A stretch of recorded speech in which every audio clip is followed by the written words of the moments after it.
Hello everybody, I'm Siobhan and today I'm going to be performing a poem by none other than Bajan Edward Kamau Braithwaite called Limbo. Ah, ah, ah, ah. And the limbo stick is the silence in front of me. Limbo, limbo like me. Limbo, limbo like me. Long dark night is the silence in front of me. Limbo, limbo like me. Stick hit sound and the ship like it ready. Stick hit sound and the dark still steady. Limbo, limbo like me. Long dark deck and the water surrounding me. Long dark deck and the silence is over me. Limbo, limbo like me. Stick is the whip and the dark deck is slavery. Stick is the whip and the dark deck is slavery. Limbo, limbo like me. Drumstick knock and the darkness is over me. Knees spread wide and the water is hiding me. Limbo, limbo like me. Knees spread wide and the dark ground is under me. Down, down. And the drummer is calling me. Limbo, limbo like me. Sun coming up and the drummers are praising me. Out of the dark and the dumb gods are raising me. Up, up, up. And the music is saving me. Hot, slow step on the burning ground.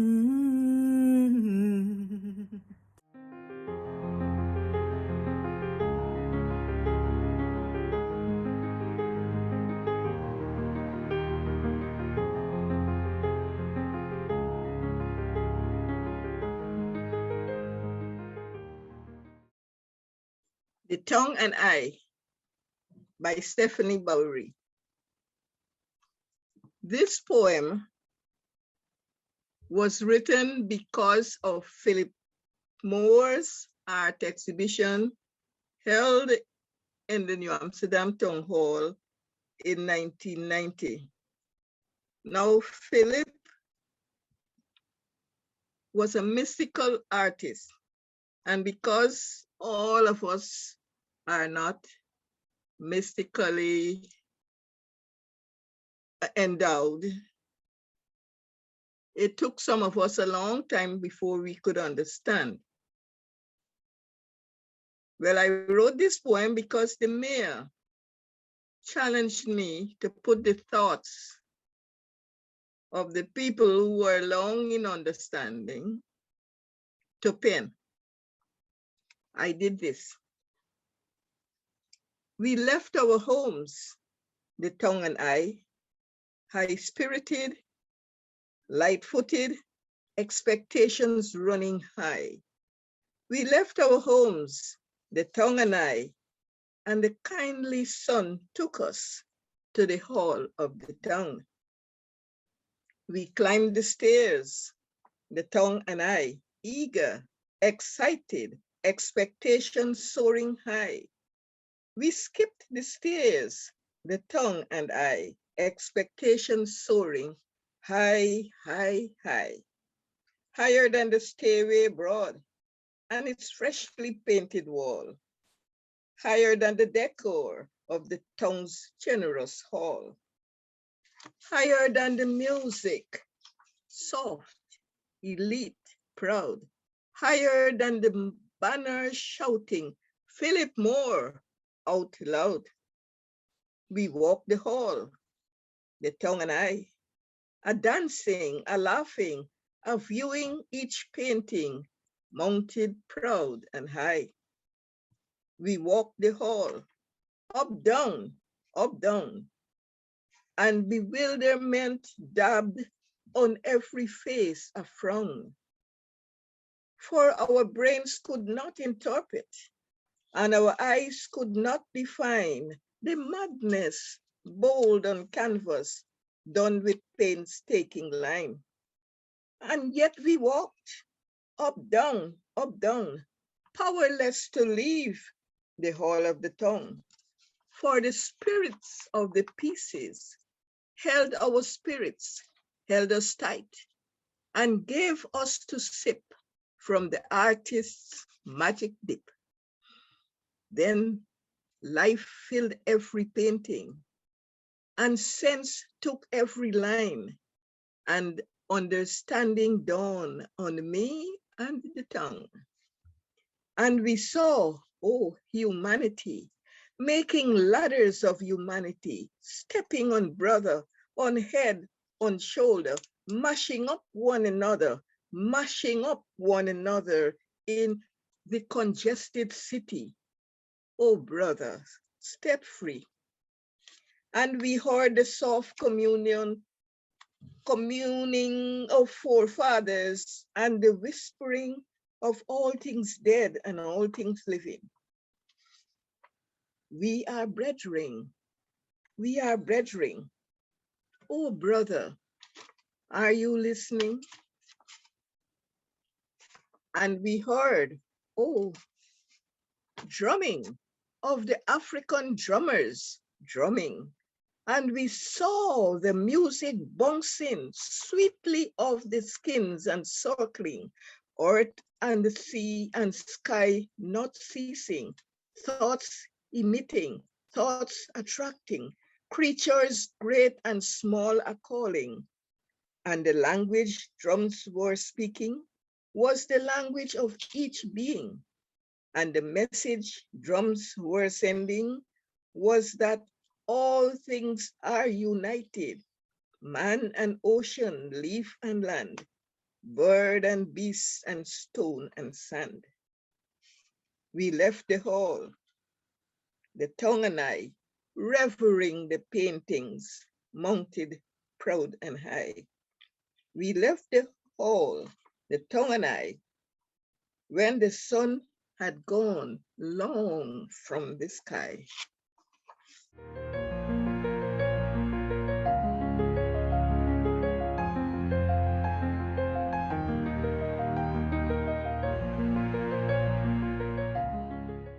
Hi, everyone. I'm Catherine Esther Cowie. I'm a St. Lucian Canadian American, and in that order, I was born on the island of St. Lucia. My family migrated to Canada when I was 13, and now I live in America. And today I'm going to read a poem titled, A Name I Will Not Call My Daughter. A name I will not call my daughter. When Granny Mary died, her nightgown was stripped off, her body sponged, cleaned of urine, and after the funeral, the story circled our house. Mary, who set the lace curtains on fire, Mary shuddered behind doors, Mary who ran well on an electric shock, Mary whose hugs I refused. Now, when I witness my own fraying, I tongue your name, Mary, forbidden sound. Imagine your secret place under a breadfruit tree, Mary, your gold hoops clanging against your jaw. Mary, how you caress your broken things, the man who bruised then left you, his body dangling from the rafters. Mary, how you weep over your dreams, a house on a hill with a view of the sea, your children running in the garden, flinging green mangoes at each other, their mouths full of your name, Mummy, Mummy, Mummy.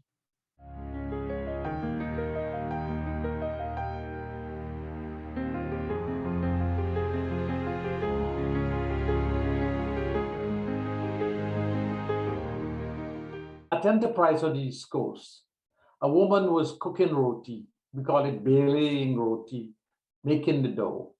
When a man, he walked into the kitchen, grabbed the woman by her hair, dashed her to the ground, took a scissors and cut her hair off and say, I hate you. I don't know what's the reason for that, right? And the poor woman staggered on the ground and people came in and she wasn't killed. That's one Indian young woman in Enterprise on the East Coast. The other incident is an Indian man, and I'm saying it as it is, in Barbados, who beat his wife, get this, and put her on a red ant's nest, ants that sting you, right? And pick a black sage bush, a whip, and beat her and compel her to sit there. So I wrote a poem to describe these two incidents. Parvati's hair Like a busy bee, Parvati flits around the kitchen table, belaying roti. Her long black bouncy hair silhouettes through the window pane. And no man has the right to beat her or pick up a sharp pair of scissors, dash her to the ground, and cut off her locks. Or chase her down the street, grab her flowing tresses, wrap it tight around his muscular hands, swinging her light body round and round until she seeming ning, paralyzing her with fear, or even putting her to sit on a red ant's nest and beat her with a black sage whip. No, like Rapunzel, Parvati must be free to let down her hair like honeycomb.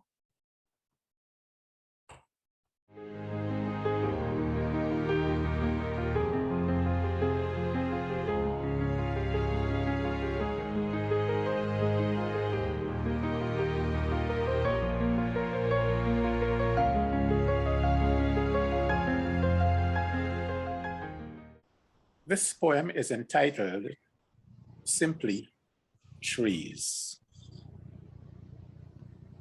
I think that I shall never see a poem lovely as a tree. A tree whose hungry mouth is pressed against the earth's sweet flowing breast. A tree that looks at God all day and lifts its leafy arms to pray. A tree that may in summer wear a nest of robins in her hair, upon whose bosom snow hath lain, who intimately lives with rain. Poems are made by fools like me, but only God can make a tree.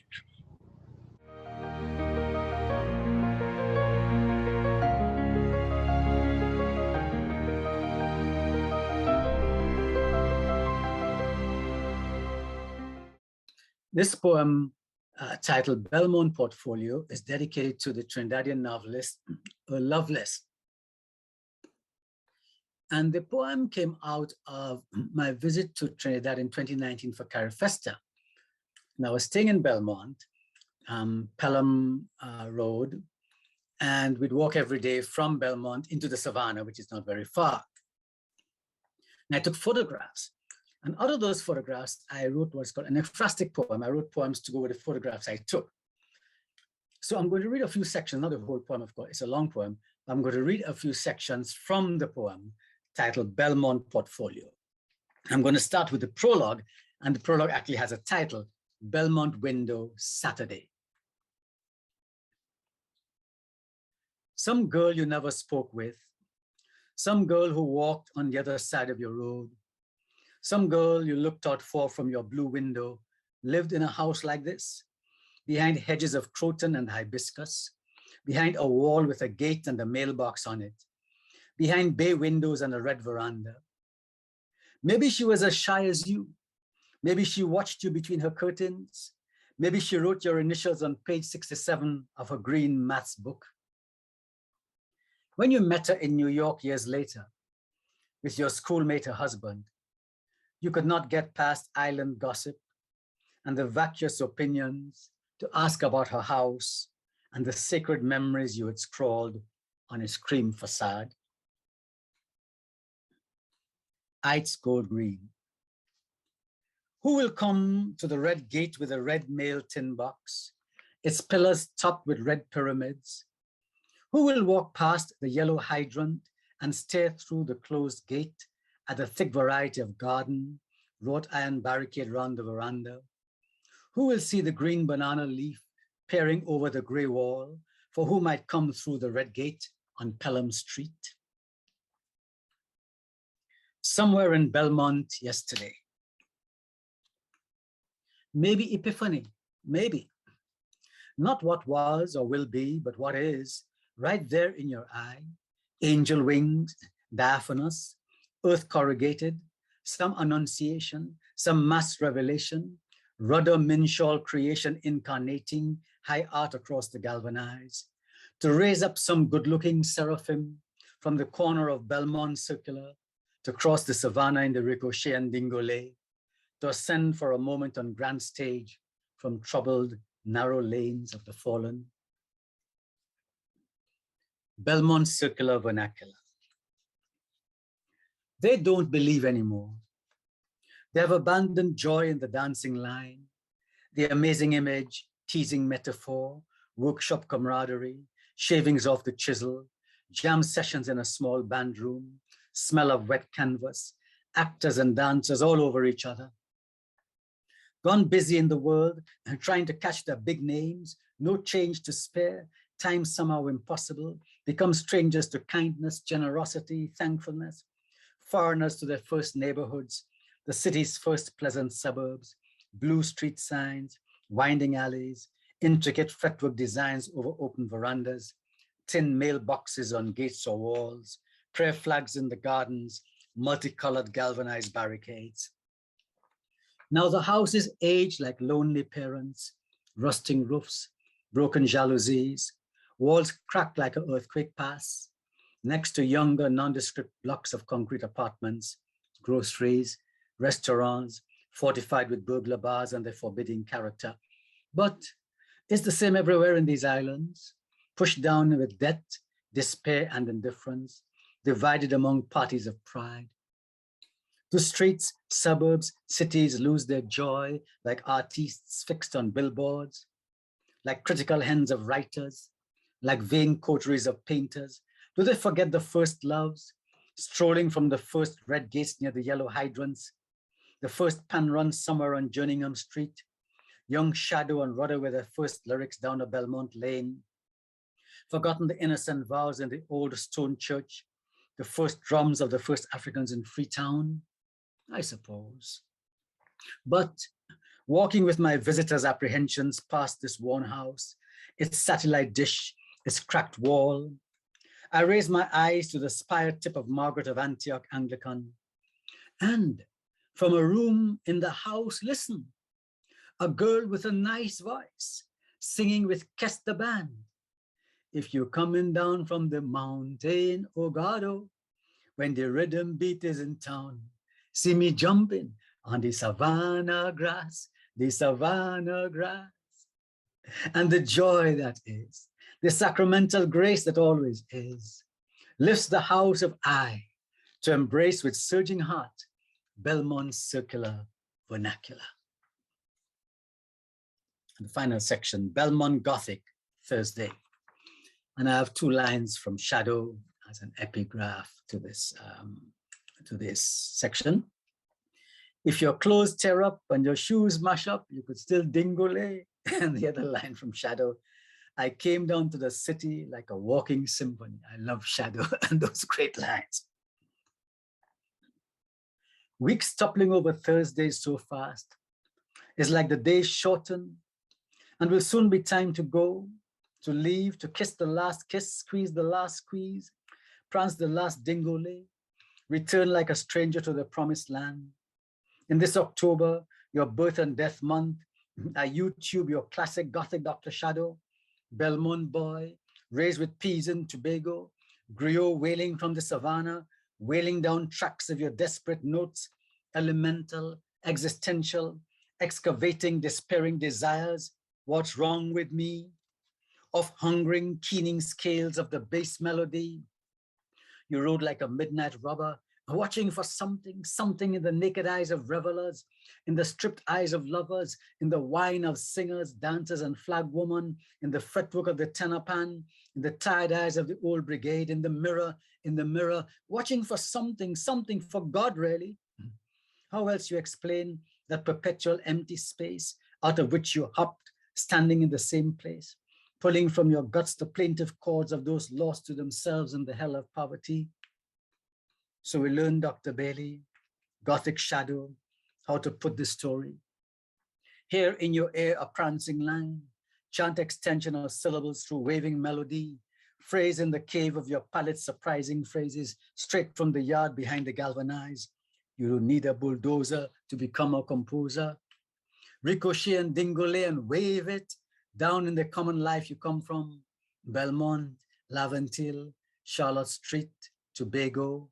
Stand up jumping in the parade of stanzas with your rough, beautiful, holy voice. From Belmont Portfolio for Earl Lovelace. Thank you very much.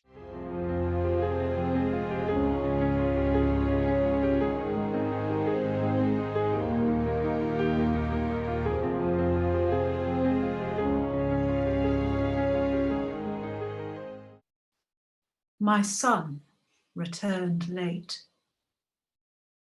We silenced at the sight of him, wrought with devastation from a fight. Not quite to the death. I rushed to hug him, lured him into his old room, where he flung his rucksack across the bed and perched, smouldering with contempt. His mask for loneliness. His breathing slowed and turned to fire. He burnt words exposing our secret shames and brought us to his place of breaking. My son was like a dragon, come to claim our souls. Prepared to attack, he arched his back, the tips of his spines overlapped and tinkled against each other. The bed creaked, protesting the weight of his despair. His horny claws clenched and unclenched, their cruel curves ripped the homemade bedspread. He flexed his wings. Their translucent membranes were heavily veined with blood, stolen from my boy child. His chest swelled with flames and he roared. Fire came from his throat and I was scared. My son was lost and he'd grab his rucksack and go. So I stepped into his scorching misery and wrapped him in all that I own. His body collapsed in shuddering sobs. His spines rattled to the ground and clattered to the floor. His claws and talons retracted into baby skin grown strong and big. And we held on in the ashes of his solitude.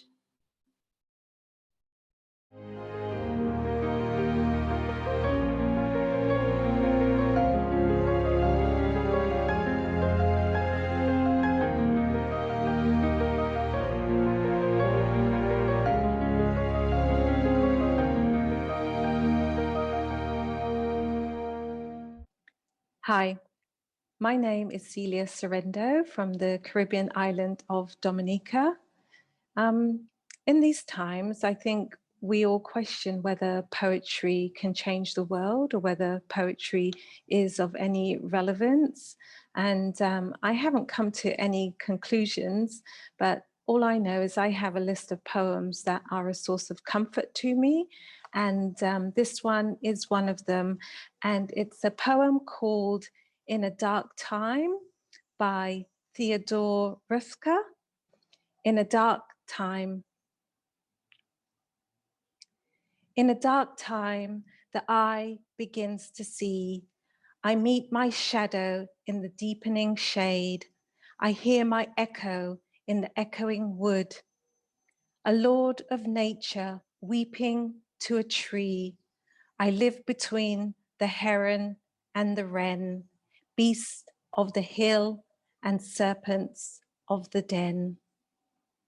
What's madness but nobility of soul at odds with circumstance? The day's on fire. I know the purity of pure despair, my shadow pinned against a sweating wall. That place among the rocks, is it a cave or winding path? The edge is what I have. A steady storm of correspondences, a night flowing with birds, a ragged moon, and in broad day, the midnight come again. A man goes far to find out what he is, deaf of the self in a long, tearless night, all natural shapes blazing unnatural light. Dark, dark my light and darker my desire, my soul like some heat-maddened summer fly keeps buzzing at the sill. Which eye is I? A fallen man, I climb out of my fear. The mind enters itself and God the mind, and one is one, free in the tearing wind.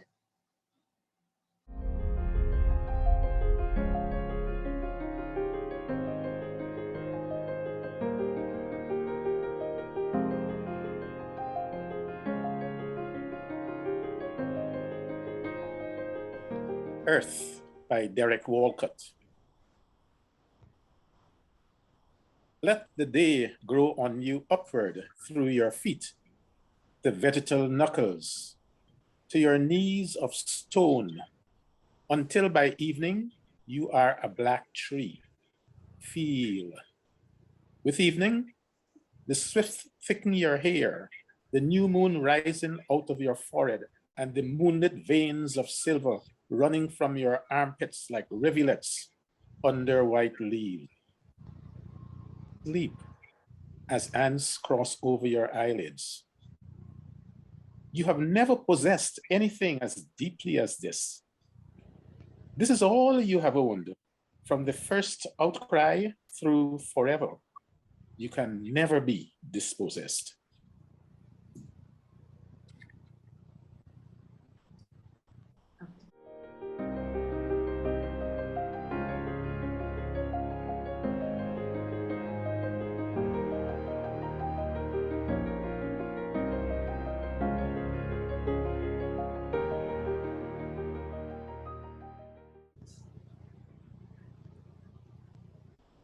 Love After Love by Derek Walcott.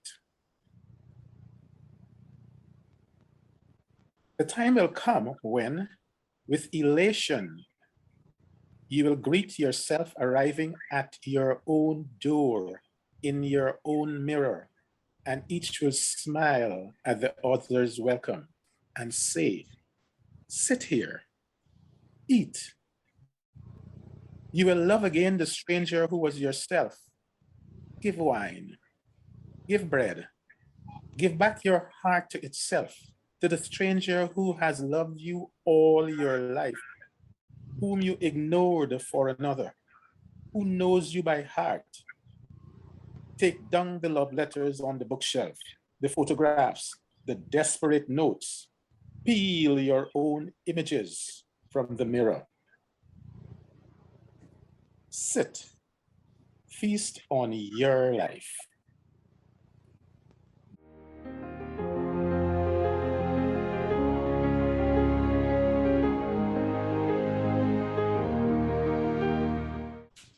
This poem is called Quick Magic, and it's from my collection, Rice Wine Ghosts. Quick Magic. Stand where silence sings, and star jasmine will come to you. Rearrange their petals, immortality of their scent in your nose. Look closely. See slits in the lies fencing you, and these, when expanded, will let the garden come through. The taste of loneliness will turn to honey. Blocks of rocks will sway like grass. The path of time will cast shadows to fragrance a new road. Forgotten songs will suddenly break from the sparrow's throat. Lemon seeds will scatter their bitterness like pebbles, and the garden will flower for you.